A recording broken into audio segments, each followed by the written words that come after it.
Hi everyone, welcome to my YouTube channel E Gurukul Academy. जैसा कि दोस्तों अभी नवरात्र की है ना, बहुत अच्छा फेस्टिव सीज़न चल रहा है दोस्तों। तो आप लोग अच्छे से माता रानी का पूजा पाठ में लगे होंगे, ध्यान किए होंगे, ठीक है ना। कुछ अपने लिए मांगिए, कुछ अपने परिवार के लिए मांगिए, है ना। सभी लोग सुखी संपन्न से रहें और आप लोग अच्छे से लाइफ में है ना आगे बढ़ते रहे, पढ़ाई करते रहे दोस्तों, है ना। पढ़ाई करना भी बहुत ज़रूरी है। कोशिश कीजिएगा कि इस नवरात्र में जो है आप घर में ही अपने माँ बाप के साथ, अपने परिवार के साथ ही है ना मन से लगन से पूजा पाठ में लीन रहें दोस्तों, ठीक है ना। और पूजा का पूरा आनंद लीजिए, नवरात्र का पूरा आनंद लीजिए दोस्तों, है ना। कोई दिक्कत नहीं है। और थोड़ा थोड़ा पढ़ाई भी करते रहें, क्योंकि अब आपके एग्ज़ाम में काफ़ी कम समय रह गए। 3 से 4 महीने का टाइम ऑफ पीरियड बच रहा है दोस्तों। तो जो बच्चे अभी तक सीरियस नहीं हैं, अभी भी कोरोना वायरस करके जो है पढ़ाई पे डिले ही कर रहे हैं, है ना, तो वो तमाम बच्चों से रिक्वेस्ट है कि आप अपने ट्रैक पे वापस आ जाएं, क्योंकि अब आपके पास टाइम बहुत कम है। आपको पढ़ना ज़्यादा है, बहुत ही ज़्यादा है, क्योंकि एक तो स्कूल में जो है जूम एप्लीकेशन का मज़ा आप लोग देख चुके हैं, उसके बाद जियो भाई साहब आए तो उसका भी मज़ा देख चुके हैं। तो ये सब बकवास वाली बातें है दोस्तों, है ना। जूम पे इतने सारे बच्चों का मॉब को पढ़ाना वो पॉसिबल नहीं है। वो बस स्कूल को क्या चाहिए क्या नहीं चाहिए, है ना, वो वहाँ का मैटर है दोस्तों। आप वहीं छोड़ दीजिए। स्कूल में क्या पढ़ाई होता है क्या नहीं पढ़ाई होता है उससे हमको कोई लेना देना नहीं है। आप है ओलंपियाड क्लासेस की लेवल की पढ़ाई कर रहे हैं, ठीक है ना। आईआईटी प्री आईआईटी की, जिसको आईआईटी जेईई और नीट की जो बच्चे तैयारी कर रहे हैं, उनका अगर बेसिक अगर मेरे से अगर पढ़कर बहुत स्ट्रांग हो जाता है तो मैं अपने आप को बहुत खुशनसीब समझूंगा कि चलो मैंने किसी का बेस बिल्डअप किया था, 9th-10th में इतना स्ट्रांग पढ़ाया था कि आने वाले समय में उनको कोई 11th-12th में कोई प्रॉब्लम नहीं होगा। आप कहीं भी अगर सीनियर क्लास में जाएंगे 11th-12th में, तो आपको वाकई में दोस्तों कोई प्रॉब्लम नहीं होने वाला है ना। यहाँ पे ऐसा कभी मत सोचिएगा कि सर एनसीईआरटी। आप बस टॉपिक पढ़ें, टॉपिक पढ़ने के बाद हर टाइप का क्वेश्चन का कंसेप्ट समझे, उसके बाद आप उड़ाते चलेंगे दोस्तों। एनसीईआरटी हवा हवाई लगेगा, ठीक है ना। एनसीईआरटी स्कूल में शोभा देता है, क्योंकि उनको एक सर्टेन टाइम के अंदर ख़त्म करना रहता है। 6 पीरियड या 7 पीरियड का टाइम रहता है। और जैसे ही आपको स्कूल खुलेगा ना दोस्तों, मैं आपको कह रहा हूँ, मैं देव कुमार आपसे कह रहा हूँ, स्कूल खुलेगा, टीचर बेधड़ले से स्पीड एकदम देखिएगा कि राजधानी एक्सप्रेस फेल कर गया होगा, है ना। इतना स्पीड से पढ़ाएंगे, एक दिन में एक चैप्टर ख़त्म, एक दिन में एक चैप्टर ख़त्म, जैसे कि ट्रेन छूट रहा है सीबीएसई बोर्ड का, है ना। इस तरह का सिचुएशन आएगा स्कूल खुलने के बाद, ठीक है ना। तो आप लोग पहले से सतर्क रहें, आप लोग ढंग से पढ़ें, क्योंकि सिलेबस टीचर खींचना शुरू करेंगे। और जब भी कोई टीचर सिलेबस खींचते हैं ना, तो वो पढ़ाई नहीं रह जाती है ना, वो बकवास हो जाता है दोस्तों, है ना। तो हम लोग यहाँ पे ई गुरुकुल एकेडमी पे पढ़ेंगे, सब कुछ पढ़ेंगे और आराम से पढ़ेंगे। और आप देखिएगा कि आने वाले समय में जो लड़के ये सोच रहे हैं sir I had already studies this chapter earlier, very earlier, now you are in October 23rd or 23rd and now you are teaching about solvability of linear equation in two variables. No matter friends, है ना, in which month I am starting this chapter, matter is that how much you are attending or your concentration is on such kind of है ना lecture. तो आप जितना attention दीजिएगा दोस्तों, जितने ढंग से आप रिवीजन कीजिएगा, आपको उतना ही बेनिफिट होगा। This is all about mathematics दोस्तों, है ना। How much you do revision, है ना, वो मैटर करता है, ठीक है ना। आप ये भूल जाइए कि सर अभी जो है अक्टूबर का 22 चल रहा है, 23 चल रहा है, और आप जो है condition for solvability of linear equation, अरे जो करवा रहा हूँ वो कर देखो एक बार, है ना। फिर उसके बाद किताब उठाओ, उड़ाते चलो, ठीक है ना। तुमको पता चल जाएगा कि एक आध महीना के अंदर हम लोग कितना आगे बढ़ गए हैं, ठीक है ना। तो मैं फास्ट बहुत अच्छे तरीके से पढ़ाता हूँ, और एक आध महीने के बाद दोस्तों मैं लाइव क्लास लेना शुरू करूँगा, है ना। तो आप लोग के लिए एक बहुत ही इम्पॉर्टेंट नोटिस मैं अभी से ही आपको अनाउंस कर दे रहा हूँ कि बहुत जल्द यूट्यूब पे मैं एक सर्टेन टाइम के अकॉर्डिंग, एक सर्टेन टाइम पीरियड पे मैं लाइव क्लासेस लूँगा। तो जो भी बच्चे 10th के खास कर, है ना, 10th के बच्चे का लाइव लूँगा, 9th 8th 7th ये सब का नहीं लूँगा अभी, ठीक है ना, क्योंकि मेरा अभी पूरा फोकस 10th पे है। तो जो भी बच्चे 10th में है ना, वो अगर लाइव क्लासेस देखना चाहते हैं ना, तो 1 महीने का वेट कीजिए दोस्तों। अगले महीने से मैं लाइव क्लासेस लेना शुरू करूंगा। आप लोग उस पर्टिकुलर टाइम पीरियड में कहीं नहीं जाएंगे, है ना, वो आधा घंटा आप अपने लाइफ का मुझे दे दें, आपको बेहतरीन से बेहतरीन तरीका मैं सिखाऊंगा दोस्तों। जो भी अगर आपका क्वेश्चन होगा आप डायरेक्ट जो है लाइव हमसे पूछ सकते हैं और मैं उसका जवाब भी बोर्ड पे पढ़ाते पढ़ाते दौरान दे दूंगा दोस्तों, ठीक है। उसका भी अरेंजमेंट मैं कर रहा हूँ लाइव क्लासेस का, सो पेशेंस रखिए। आइए, condition for solvability of linear equation in 2 variables. आज लेक्चर 3 है दोस्तों। जैसा कि पिछले क्लास में मैंने बोला था कि मैं लेवल 2 के बाद मैं लेवल 3 स्टार्ट करूँगा, तो आज का जो लेक्चर होगा दोस्तों वो लेवल 3 पे लेके जा रहा हूँ आपको। तो थोड़ा सा ये टफ़ है, लेकिन अगर आप सीख जाते हैं तो मुझे कोई प्रॉब्लम नहीं है। जैसे क्वेश्चन लिखेंगे दोस्तों, find the value of A and B for which the following, मैं थोड़ा तेज़ लिखता हूँ दोस्तों ताकि आपका समय बहुत बचा सकूँ, ठीक है। तो लिखने पे ध्यान मत दीजिएगा, है ना, आप क्वेश्चन पे ध्यान दीजिएगा। सर कि आप बहुत तेज़ लिखते हैं, नहीं लिखूँगा दोस्तों तो इतने सारे क्वेश्चंस हैं कैसे कंप्लीट होगा।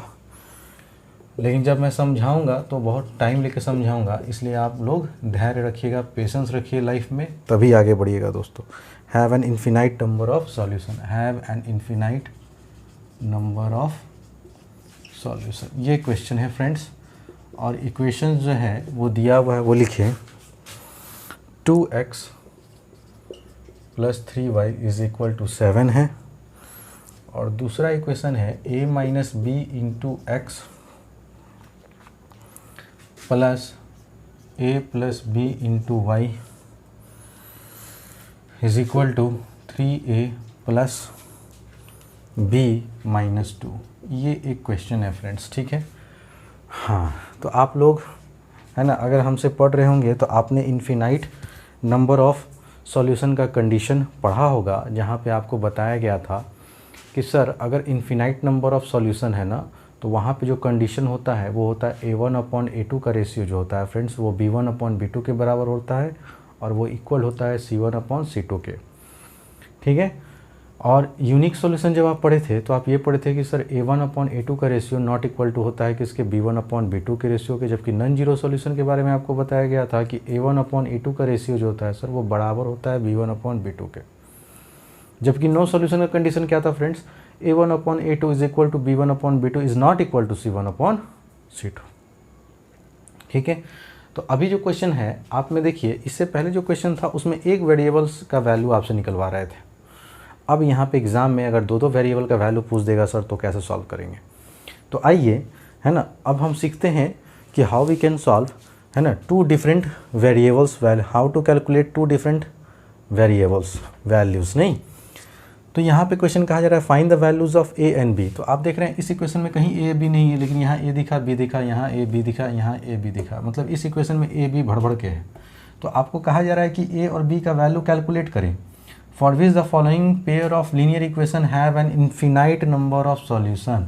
और कंडीशन कह रहा है कि सॉल्यूशन कैसा है आपका, इन्फिनाइट नंबर है। तो आइए, है ना, लिखेंगे गिवन इक्वेशन, है ना, गिवन इक्वेशन।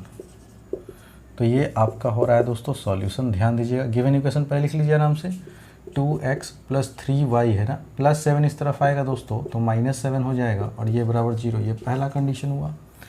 दूसरा कंडीशन है a - b × x + a + b × y।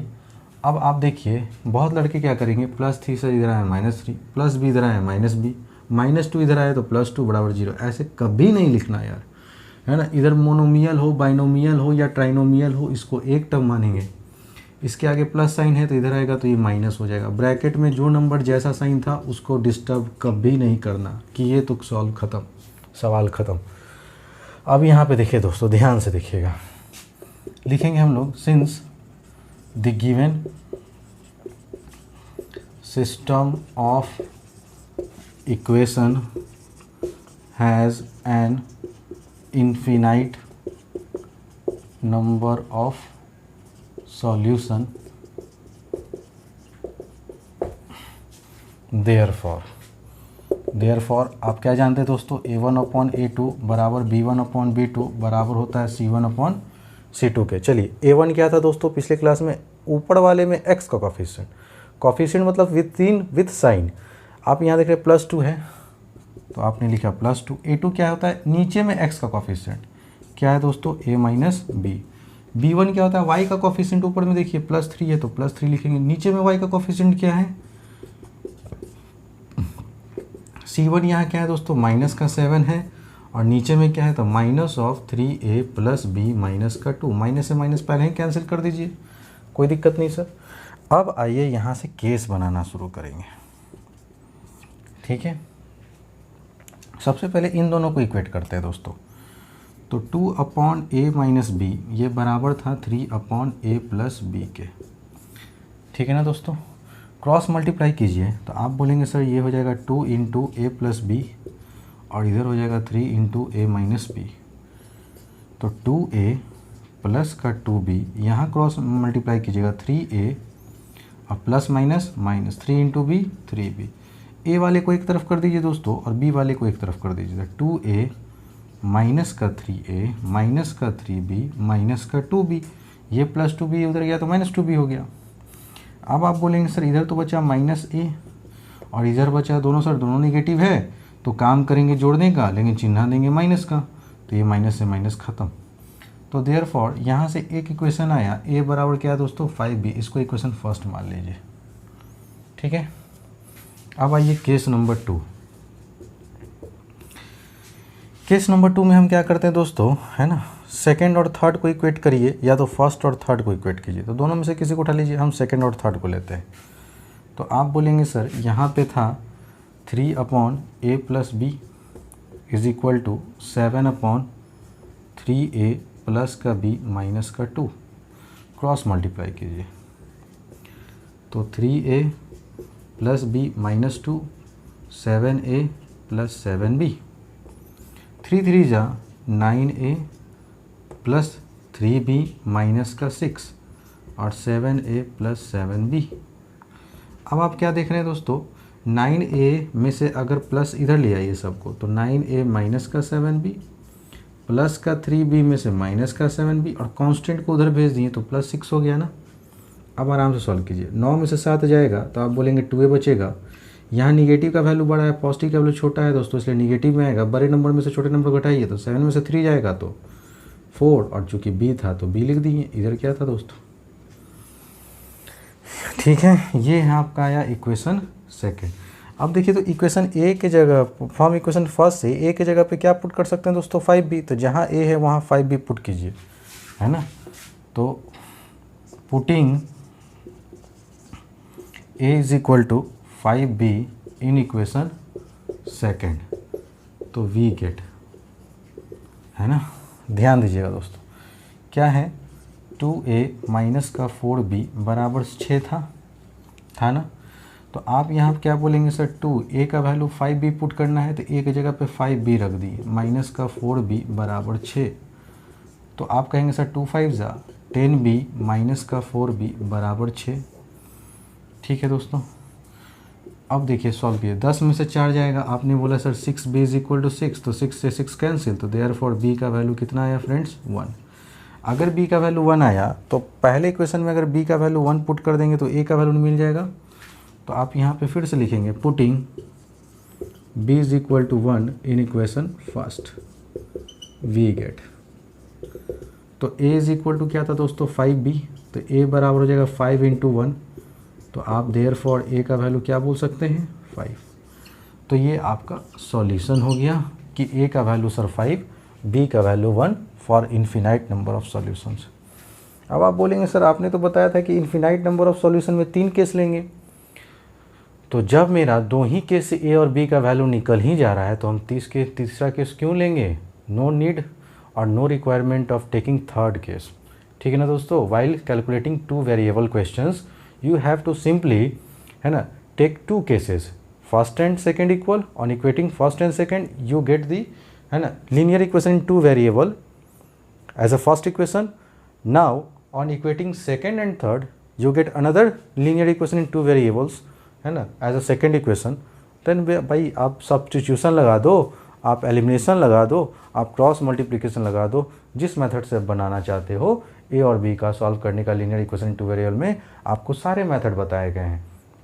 अगर जो बच्चे पहली बार इस वीडियो को देख रहे हैं तो उससे रिक्वेस्ट है कि आप वापस जाइए लीनियर इक्वेशन टू वेरिएबल पे और मेरे प्लेलिस्ट में जाके आप पहले वहाँ पे एक एक वीडियोस देखते आए फ्रेंड्स, तब आपको बहुत बेहतर तरीके से समझ में आएगा। ठीक है ना। हम यू और भी मान के आज तक जीवन में कोई सवाल नहीं बनाया दोस्तों, ठीक है ना, लेकिन धड़ल्ले से चलता है 1/u 1/v, है ना। अरे क्यों मानेंगे, हमको तो सॉल्व करना है ना दोस्तों, सॉल्व करने से मतलब रखना है आपको। मैथमेटिक्स है, लैंग्वेज नहीं है, ठीक है ना। तो जितना लिखना था दोस्तों एक बार आप अपना टाइम ले लीजिए, ठीक है ना। मैं हट जाता हूँ, so take your time please.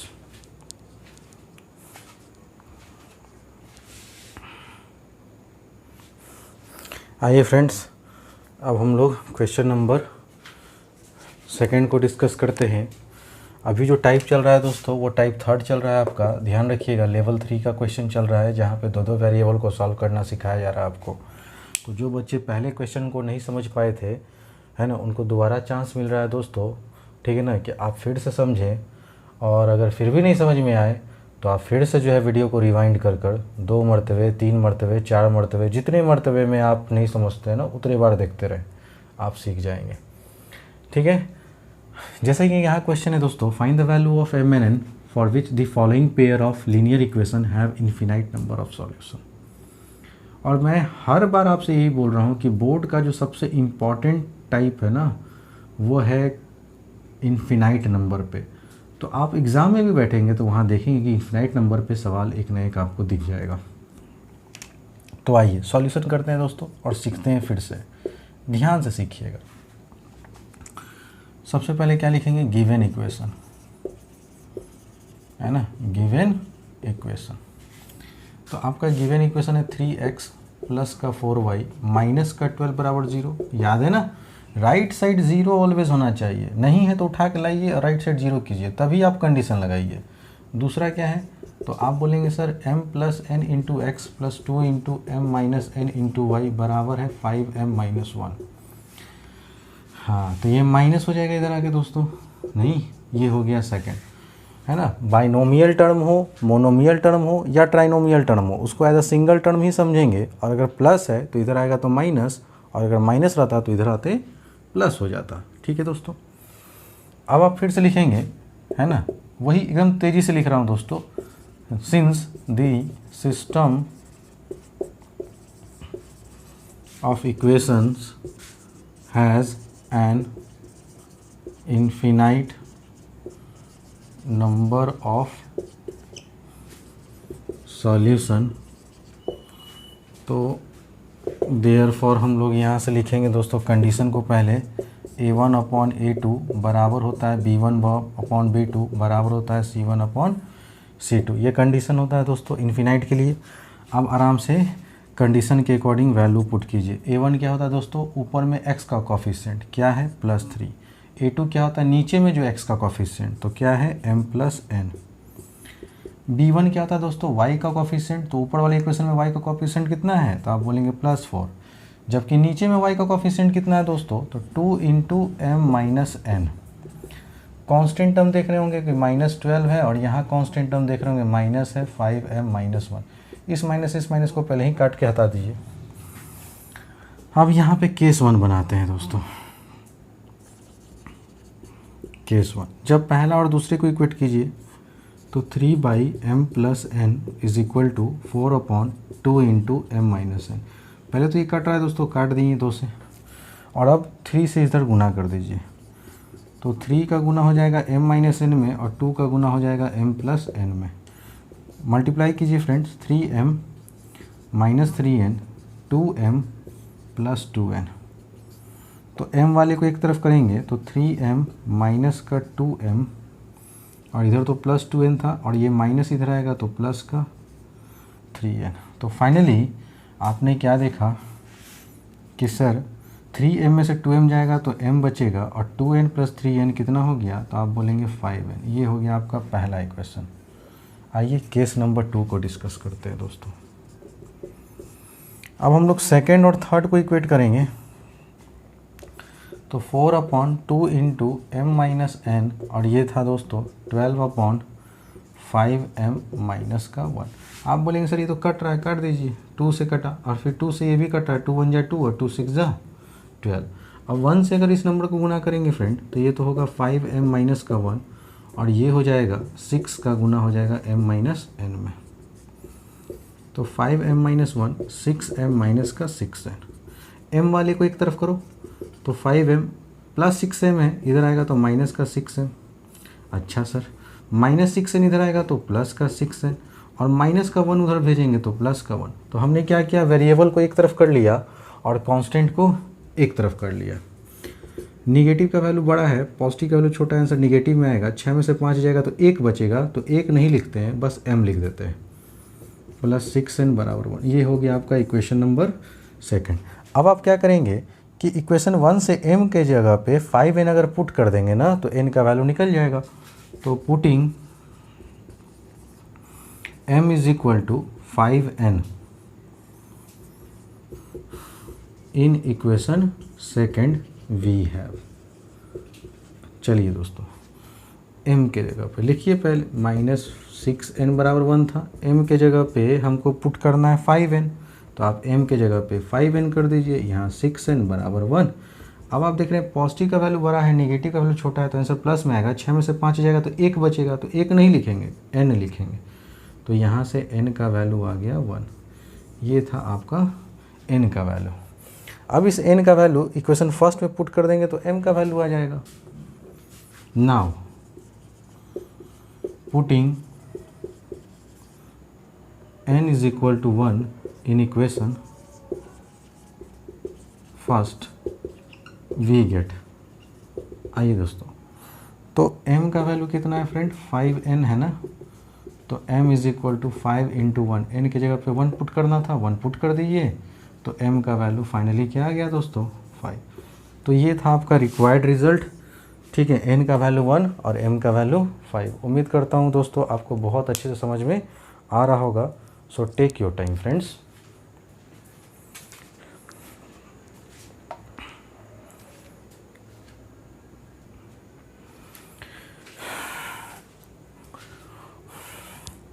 उम्मीद करता हूँ दोस्तों कि आज का जो टाइप है वो लेवल 3 था, जो आपको बहुत अच्छे से समझ में आ गया होगा। अभी तक हमने कवर किया है condition for solvability of linear equation 2 variables में। अभी तक हमने बात किया लीनियर यूनिक सॉल्यूशन के लिए, है ना, जहाँ पे हमने ये देखा था कि अगर सो दैट आता है तो सवाल को कैसे प्रूव करते हैं, और वैल्यू फाइंड करने के लिए आता है तो कैसे वैल्यू निकालते हैं। फिर सेकंड कंडीशन हम लोग अभी पढ़ रहे थे इन्फिनाइट नंबर ऑफ सॉल्यूशन के लिए, जिसमें हमने इसका टाइप है ना लेवल 2 पिछले क्लास में किया था। आज हम लोग इस पे लेवल 3 पे आ गए। फिर भी अगर किन्हीं बच्चों को प्रॉब्लम हो रहा हो ना दोस्तों, तो आप वीडियो को रिवाइंड कर कर बार बार देखेंगे तो मैं कहता हूँ कि आप सीख जाएंगे दोस्तों। ठीक है, इसमें कोई शक नहीं है कि आप नहीं सीख सकते हैं, है ना। बहुत आपको अच्छे तरीके से समझाया जा रहा है। अगर आप इसको पहले से पढ़ चुके हैं ना तो एक एज अ रिवीजन के रूप में ले लीजिए, ठीक है, और बार बार इसको प्रैक्टिस कीजिएगा। अगले क्लास में जो तीसरा कंडीशन है वो है आपका नो सॉल्यूशन का केस। तो नो सॉल्यूशन का केस थोड़ा सा अजीबो-गरीब होता है दोस्तों, है ना। तो इसको हम लोग अगले क्लास में बहुत अच्छे से नो सॉल्यूशन भी सीखेंगे, और उसके बाद फिर हम लोग 2 क्लास लेने के बाद इस चैप्टर को ख़त्म करेंगे। और फिर अगले एक्सरसाइज है ना, जो कि होगा लीनियर इक्वेशन का वर्ड प्रॉब्लम। तो वर्ड प्रॉब्लम स्टार्ट करेंगे और देखिएगा कि कितने अच्छे तरीके से आपको वर्ड प्रॉब्लम और इक्वेशन बनाना मैं सिखाऊंगा, एकदम आराम से हौले हौले, है ना। इसके बाद आपको करना क्या है दोस्तों कि अभी फ़िलहाल आपको पेशेंस रखना है ना। जब मैं पूरे के पूरे इस चैप्टर को करवा दूंगा ना, उसके बाद आपका जो मन करे, जिस बुक से मन करे, आप वो बुक को उठाइएगा और उसको बनाना शुरू कीजिएगा। इन केस अगर आपको कोई प्रॉब्लम होता है ना, तो इसी वीडियो लिंक के नीचे, इसी वीडियो के बॉटम में जाएंगे तो लाइक का आइकन बना रहता है, कमेंट का, शेयर का, डाउनलोड का, सब चीज़ का बना रहता है दोस्तों। तो आप वहाँ पे जाके कमेंट बॉक्स में ही कमेंट पूछा करें, ठीक है ना, ताकि हम मैक्सिमम से मैक्सिमम बच्चों को एक ही साथ वो प्रॉब्लम के साथ उनको समझाने की कोशिश करेंगे। तो अभी आप पेशेंस रखिएगा, अगले क्लास तक आप वेट कीजिए। अगले क्लास में मैं आपको बोल दूंगा कि अब आप फ्री हैं, now you are able to solve any kind of question, है ना, regarding any book from where you want. आप आराम से सॉल्व कर सकते हैं। ठीक है, मिलते हैं दोस्तों अगले क्लास में। बने रहिए ई गुरुकुल एकेडमी के साथ। और अभी तक अगर आपने चैनल नहीं सब्सक्राइब किया है ना, काइंडली दोस्तों चैनल को सब्सक्राइब करें, लाइक करें। मेहनत करता हूँ दोस्तों तो उसे मोटिवेट करें, आगे बढ़ने दें। यूथ को जब तक आगे नहीं बढ़ने दीजिएगा, आगे नहीं बढ़ने देंगे तो जो बैठे हुए हैं पहले से, वो उसी तरह से, जो सरकारी स्कूल में अभी पढ़ाई हो रहा है दोस्तों, उसी तरह से बहुत सारे अभी प्राइवेट स्कूल में भी वैसा ही पढ़ाई हो रहा है। ठीक है ना, पढ़ाई के नाम पे तो इस साल पूरा का पूरा बर्बाद ही हो गया सिस्टम, कुछ भी नहीं ढंग से पढ़ाई हो रहा है दोस्तों।